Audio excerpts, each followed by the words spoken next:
Welcome to the Problem Corner for Pathfinder 2nd Edition. My name is Model 42 and today I want to explain how you craft items. Let's go to the smithy and check it out.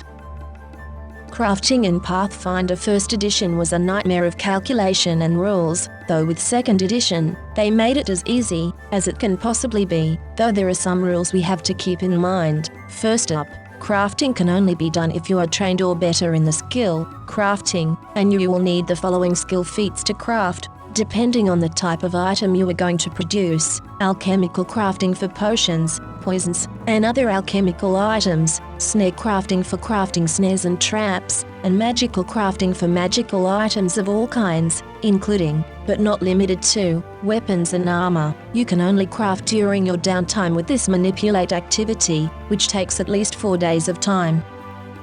Before you begin to craft, you must also fulfill the following requirements. 1. The item has to be your character level or lower. For items of level 9 or higher you need to be master in crafting, and for items of level 16 or higher, you need to be legendary in crafting. Also, items without a level have a level of 0. 2. You must have the formula for the item. 3. You need to have appropriate tools or access to a workshop. 4. You must supply half the item's price in raw materials, which you can usually substitute by paying money in a settlement, depending on the access they have. In a bigger city, you should be able to get everything you need. In smaller towns and villages, it might depend on what you are crafting.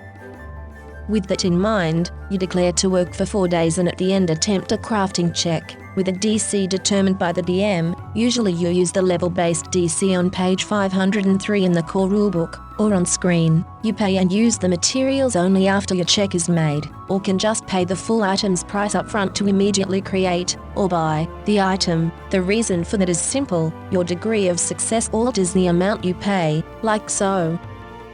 On a critical success you create the item, and for each additional day you spend crafting this item, beyond the 4 you had to, reduce the amount of materials paid by your level +1 in the column of your crafting proficiency. When you look at the table Earn Income on page 236 in the core rulebook, normally this table uses the task level, but you use your level instead. For example, if you are level 6 and are expert in crafting, you would reduce the value of materials needed by 2 gold and 5 silver, see level 6 +1, column of expert. On a success, this will be the same, with the difference that you use your level without the +1 bonus. On a failure, you do not lose any materials, but have to start all over again, which means you wasted 4 days of your time. On a critical fail, you lose 10% of the raw materials you have to provide and have to start again as well.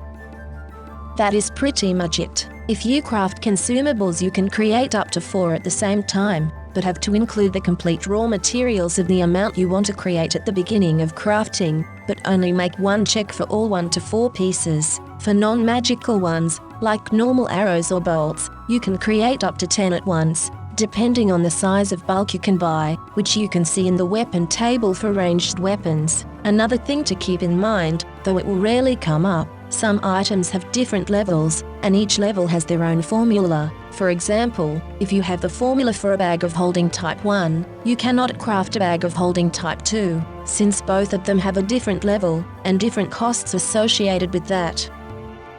What we didn't talk about are formulas, which is a new thing in Pathfinder 2nd Edition, and it is not as complex as you might think. It just means that you cannot just go around and craft anything you like. You need to have something that tells you what you need and how to do it, which is where formulas come in. You can get formulas in the following ways.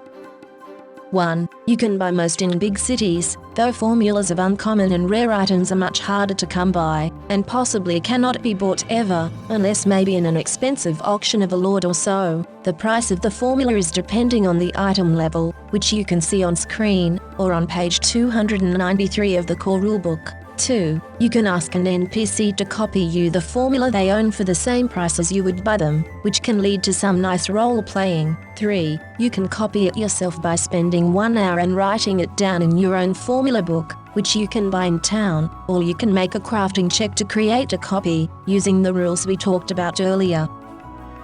The fourth method is more complex, but also really cool. You can reverse engineer a formula by disassembling an item, which means you spend 4 days and make a crafting check. If you succeed, the item is gone, but you get the full-priced formula like normal and get half the item's price as raw materials, which can be increased by spending extra days, with the method used to reduce crafting costs. The same with a critical success. If you fail, however, you have the raw materials, but no formula, and you cannot start again. On a critical fail, it is the same, but you have lost 10% of the raw materials gathered. You can reassemble the item with those materials, if you have the formula. So, yeah, there is that problem. With this method you also know now how to disassemble and reassemble items. Great stuff, isn't it? Oh, and you can also find formulas on your adventures, or NPCs might gift you with them after helping them out. So sometimes you just need luck to get more for your formula collection. I sincerely hope that my explanation was a bit easier to understand than the core rules, since everything is kind of wobbly and spread across the whole book. Crafting is an awesome tool that you can also use for some fantastic role-playing and character development, so give it a try if you can. Thank you so much for watching, and if you have any questions or experiences with or about crafting, please let me know in the comments. Don't forget to like to show some appreciation or support the channel, since every click counts, and subscribe for more content and guides of all kinds. See you in the smithy.